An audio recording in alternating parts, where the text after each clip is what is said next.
ধরুন একজন রোগী আপনার প্রোফাইল দেখলো, কিন্তু সেখানে যদি কোনো তথ্য না থাকে, কোনো ভিডিও না থাকে, কোনো রোগীর অভিজ্ঞতা না থাকে, তাহলে সে কিভাবে বুঝবে আপনিই তার জন্য সঠিক ডাক্তার? আজকের রোগীরা শুধু ডিগ্রি দেখে না, তারা অনুভব করে কাকে বিশ্বাস করা যায়।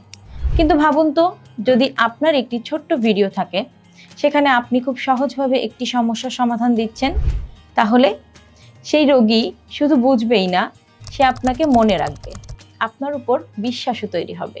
ওয়েবকোড টেকনোলজি তৈরি করে এমন সব কন্টেন্ট যা শুধু তথ্য দেয় না, রোগীর সাথে একটি সত্যিকারের সংযোগ তৈরি করে। আজই আপনার অনলাইন বিশ্বাসযোগ্যতা তৈরি করুন, তাহলে রোগীরাই আপনাকে খুঁজে নেবে।